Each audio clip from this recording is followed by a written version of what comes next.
Hello and welcome to today's webinar hosted by Ciphr Payroll. It's our tax year end 2023 legislative update. I'm Catherine, I'm Ciphr's head of content, and with me today is Amanda, who's Ciphr's payroll sales manager. Hi Amanda, great to have you with us today. Hello, good morning and welcome everyone to the session. Really looking forward to taking you through all the exciting changes that we've got in store for payroll for the coming year. Thanks, Amanda. It's a really short agenda today. We're going to keep it nice and simple. We're going to give you a review of changes to payroll that affected payroll in 2022, of which there were quite a few. Then we're going to look ahead to legislative changes that are going to affect payroll from 2023 from that new tax year next month. And then we've got time to answer your questions at the end. So if you have any questions, please send them in using the control panel that you see on your screen throughout the webinar. If you're watching this live, this session is being recorded and the recording will be sent to you automatically. There's no further action you need to take to receive that recording. And of course, you can review that at your leisure and share it with any of your colleagues. Before we dive into the main content today and before I hand over to Amanda, just a quick about Ciphr for those of you who aren't users of our products. Ciphr is the specialist provider of HR payroll recruitment and learning software through our HCM platform, Ciphr Connect. Our solutions are used by more than 600 organisations across the UK in a wide variety of sectors. If you want to find out more about any of our solutions, you can visit our website, that's ciphr.com, or email info@ciphr.com. There's also the option at the end of the broadcast to opt in for more information from us. Okay, with that, I'm going to hand over to Amanda now. Fantastic, thank you, Catherine. Yeah, I thought we'd start our session today just by taking a look back at the previous year, because it was a really stormy year in payroll and generally in the UK. So as you can see on this slide, of course, just as a reminder, we had 3 prime ministers, which I think is unprecedented, certainly in recent times. The invasion of Ukraine, which has just gone through its first anniversary, the Queen's Jubilee, and that lovely sketch with Paddington Bear, and the marmalade sandwiches, of course, a mini budget. More to come on that later. We've got inflation all over the place, and if you're a football supporter, of course, congratulations to the Lionesses. It was a really, after sort of pandemic and everything, you just wouldn't believe how crazy things continue to get. But here we are in a fresh year. So what did happen in payroll in 2022? So there were a lot of changes and a lot of things that were off and on again. We never normally have changes to national insurance at all during a tax year. In payroll, normally that is the one constant that you can rely on. But look at all the changes that we had to endure, both as payroll managers and as software providers in the UK. We were, of course, expecting the health and social care levy to become a permanent new tax from April 2023. That was fixed. We were all planned and we were all ready to go for that. But nobody could have foreseen all of these changes that followed on. So a big congratulations to all of you for getting through that and supporting your employees, your colleagues, with the many queries and communications you must have had to support around that time. Harper versus Brazil, Harper Trust, of course, versus Brazil, made the calculation of holiday pay a lot more complex for an awful lot of employers. It is important to note that that is not a change in the legislation. Nothing changed in the law at all, but it's an interpretation of the existing law following the result of the Supreme Court resolution. And then the mini budget with Kwasi Kwarteng and Liz Truss, both very short tenures in those roles, but very impactful, and for us in payroll, certainly, for the wrong reasons.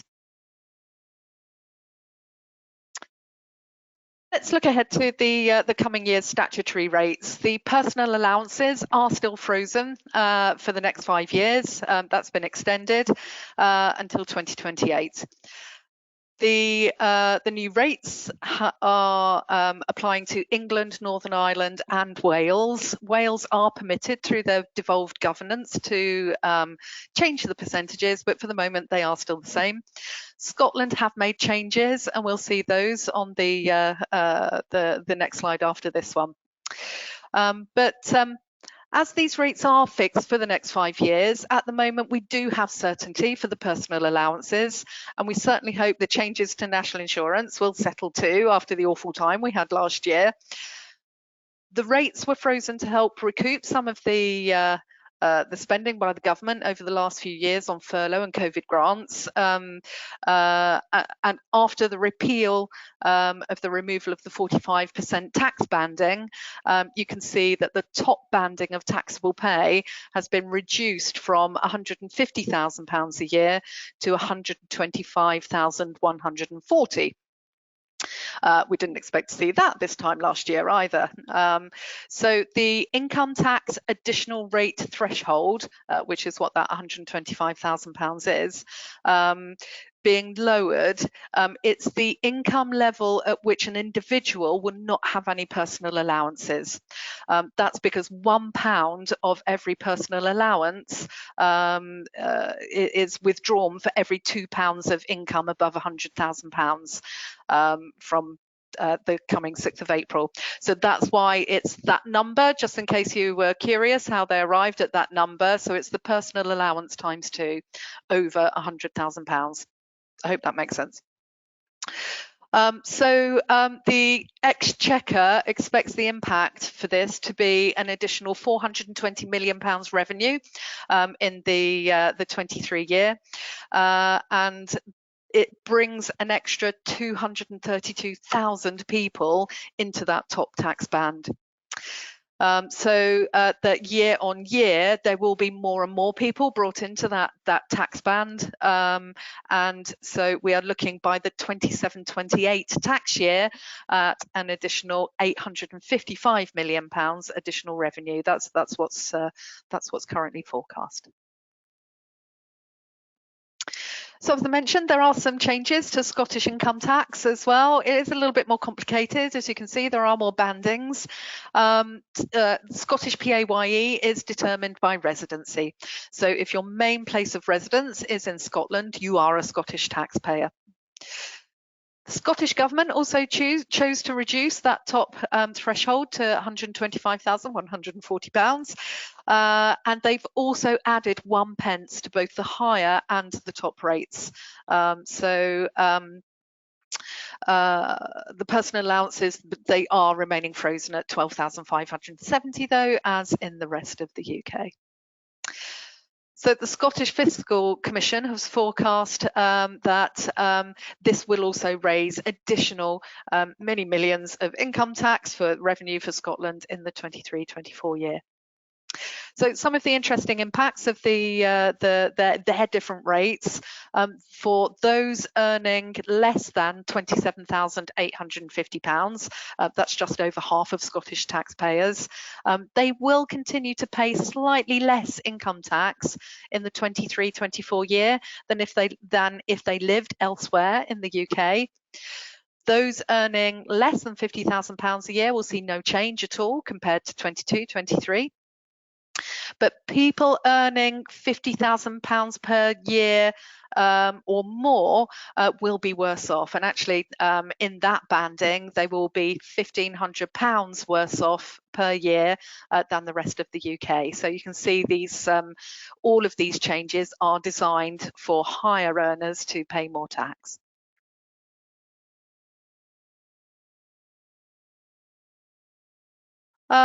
Quick look at the sickness and parental leave statutory rates. Statutory parental pay is of course paid in whole weeks for the week that the 6th of April falls. So this year it will be paid at the new rate from Sunday the 2nd of April. The high rate SMP might be 90% of average weekly earnings, of course, if it's lower than the £172 that we can see here. The increases reflect the inflationary rates, which were 10.8% in the year to January 2023. I believe they're running at something like 13.8 at the moment. So don't forget to check SSP entitlement for your staff. Many companies pay occupational sick pay in excess of these values. So this entitlement is often overlooked or not recorded. If you're not recording this, you could be missing linked period of incapacity for work, or PIWs, or you might not be tracking that 28 weeks full entitlement correctly, just in case you do need to start paying SSP after the occupational sick pay expires.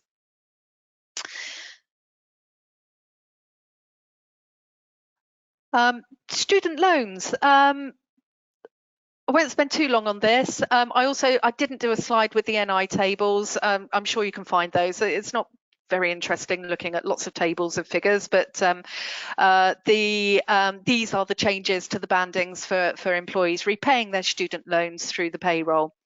A post-grad loan plus one of these others can run together, but do be aware that not more than one of the others can run concurrently. So, for example, you can't have a 1 and a 2 running together. There will be a Plan 5 on the way. This is a new plan for students who start an undergraduate course on or after the 1st of August 2023. So that will be, probably won't be hitting payroll for a couple of years yet, but that's on the way. The threshold for that one will be £25,000 per year, and the rate will still remain at 9%. I didn't think I was going to have to put IR35 into this presentation again, but here we are again. It is one of the things, like the 45% tax band changing, that has been turned off and on again. So anyone with contractors in their organisation will be familiar with the off-payroll workers process by now, but it's here again just to go through the consequences of the mini budget. As a refresher, contractors could always self-declare. Most would be sending invoices to their client as a limited company or a sole trader, and that might only attract corporation tax at 19%. Just as an aside, of course, the corporation tax is increasing to 25% from April 23. I'm sure you probably would have seen in the press some of the impacts of that for businesses in the UK. So the change of responsibility for declaration to the hirer, which was the IR35 reform, meant blanket changes to a lot of contractors becoming PAYE workers and paying tax and NI the same as employees, which was considered by some to be unfair. So Kwasi Kwarteng announced the repeal of those reforms from April 2023 in the mini budget. That budget had a disastrous effect on the value of the pound and on inflation, with a lot of these sorts of tax cuts really widely criticised. 10 days later, there was a U-turn on the proposed plans to abolish that 45p tax rate, and for that £150,000 band. Kwasi was actually fired the same day. And then Jeremy Hunt, the new Chancellor, reversed the IR35 repeal just 3 days later. So to all intents and purposes, that means nothing has changed for IR35.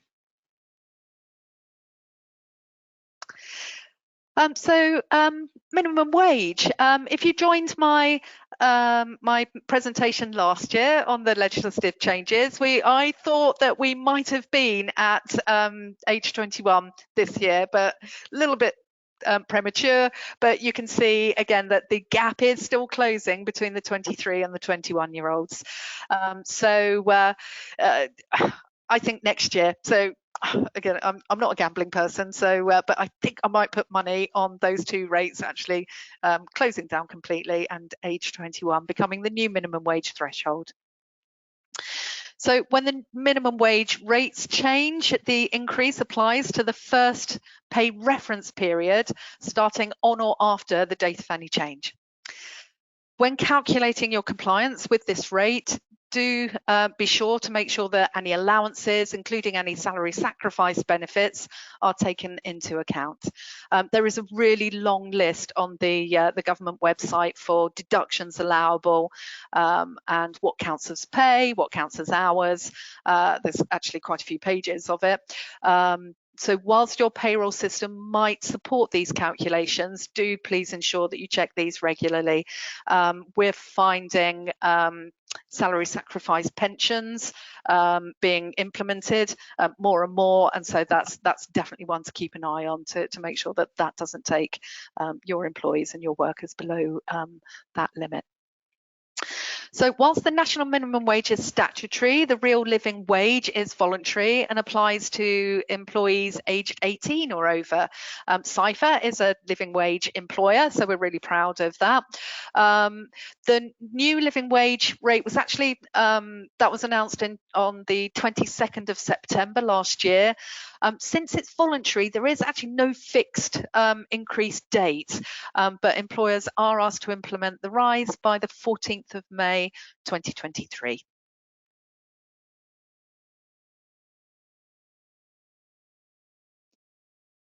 The gender pay gap reporting requirements had extended deadlines during 2020 due to the lockdown, but now they're back to regular requirements. This had an unexpected effect that the ONS considered 2020 to be an uncertain year's statistics, and actually I couldn't find the pay gap figure on their website. That's the Office for National Statistics, of course. Their website is a really fascinating source of data. If you do have time, do go and have a look. There's some really amazing charts on there, and the gender pay gap results on their pages do display other factors affecting the pay, including age, qualifications, region, and ethnicity. So it's really worth a look. I do encourage you to go and take a look there. So I mentioned ethnicity pay gap last year as well, and I expected there to be further news, particularly in the light of Baroness Ruby McGregor-Smith's review. There's a link to it on this slide. Again, it's a really good read, really fascinating read, but there still is no mandatory reporting requirement. The BEIS conducted a consultation in 2019 which recommended reporting for companies with 50+ employees.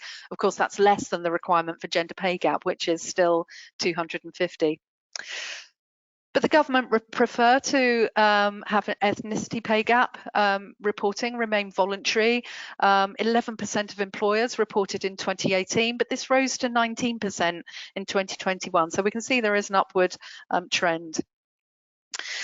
It can demonstrate that a company is serious about tackling inequalities, but it also makes really good business sense, and that's something that we've been looking at again here at Ciphr for our own recruitment policies. Ethnically and culturally diverse businesses can see up to 36% more profitability, so it absolutely makes sense.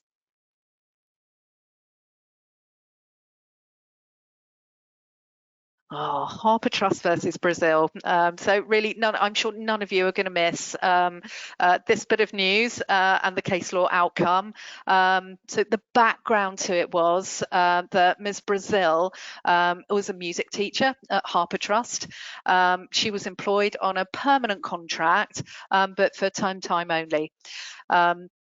She was only paid for the hours that she taught, which varied from week to week.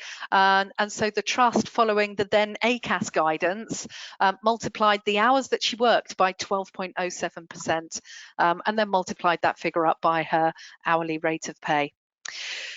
That sum was then paid as holiday pay, you know, this is was a method that was used really widely across all sorts of different industries, and certainly across our customer base here at Ciphr as well.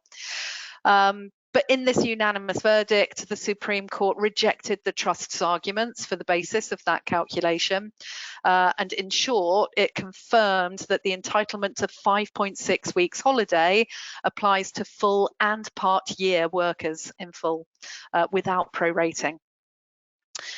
So for those with no normal working hours, pay ought to be calculated by reference to the hours worked over a 52-week average, rather than limited by the number of hours the worker has actually worked. It's so confusing. The entitlement to the calculation of the entitlement, of course, could be different to the calculation for the pay. This is having such an impact on payroll and HR teams. It's including not only term time only workers in schools and other establishments, but seasonal workers, those on 0-hour contracts, bank staff, maybe even workers engaged under umbrella contracts.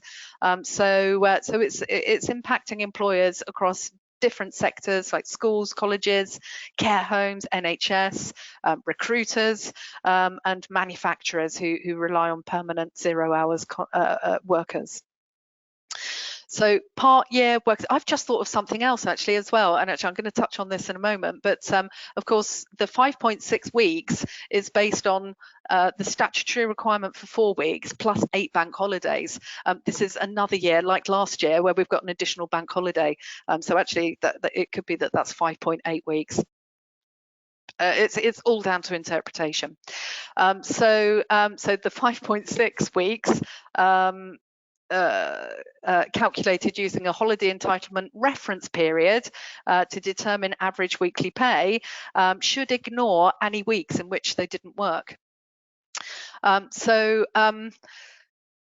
Unless you've got a timesheet system or a time and attendance system that's absolutely tracking the weeks worked and the time worked in each week's, it's going to be almost impossible for us to have this absolutely 100% fully accurate and compliant. Another interesting kind of spin-off of this as well is if you do study this calculation, part-year workers actually could end up with a larger holiday entitlement than part-time workers who are doing the same number of hours across the year. It is mind-boggling. So with that in mind, you can see this. I'm glad that we've just managed to squeeze this in. The deadline for this is today on this consultation, but the BEIS actually do have a current consultation. You can still get your voice heard today. I would absolutely encourage you to follow that link and go and have your say about the way holiday is calculated and the fairest way for us to do that, but also the most logical way for us to do that as payroll managers with the data that we have in our systems. These are some of the examples of the questions in that consultation, and you're asked to say whether you strongly agree, neither agree or disagree, strongly agree, don't know. I think we do need further advice as employers and as software providers for really clear guidance on how pay for holiday should be calculated. Yeah, so please get involved if you can. So a little news roundup. We're nearly coming to the end of the presentation. During the pandemic, just on the right to work checks, of course, employers were permitted remote document checks. This was extended to September 2022, but now you do, of course, once again, need to be checking and copying original documents like passports and visas. There is a new share code that workers can create online when they've validated their identity on the .gov website. So if they provide this to an employer, actually they don't also need to provide the documentation. So there is still a, an alternative way to do those right to work checks. Pensions auto enrolment. Participation in the private sector stays at around 15.3 million people, which is really great for pension savers. It's been a really great story. The trigger for the auto enrolment has been £10,000 a year since it was introduced 10 years ago. Can you believe how long ago that was now. So actually, with inflationary increases to pay over time, this has effectively brought more people into saving for pensions. And again, that's a really good thing. Studies have been conducted, though, to test the effect of changing that trigger point. If it's aligned with the lower earnings limit for national insurance, that would bring 203,000 more people into pensions. If we look at it the other way and align with the personal income tax allowance level, that would actually decrease the number of pension savers by 150,000 people. So you can see it's, either end of that is actually a really significant impact. So the government have decided to maintain the trigger at the £10,000 to bring as many people as possible into the pension saving, but avoiding those unlikely to benefit. So I guess if your earnings are very, very low, then perhaps you would opt out anyway. There will be a new system, though. This was quite good news for a system of top-ups for workers earning below the personal allowance using the net pay arrangement. This is going to be introduced from the 24-25 year, so hopefully I can give you more details on that in the next year's presentation. But of course, those earners don't currently benefit from the 20% tax relief that higher earners receive. So this measure looks to even out that inequality. I was really pleased to see that piece of news.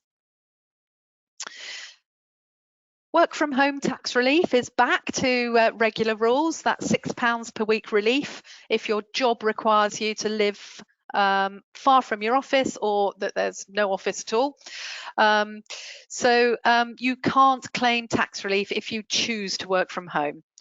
So that includes if your employment contract lets you work from home some or all of the time, or you work from home because of COVID-19, or your employer has an office but you can't go there sometimes because it's full.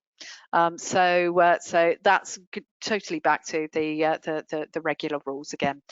It used to be that even if because of COVID and lockdown, you even just for 1 week you had to work from home, you could claim that allowance for the whole year. So that's gone.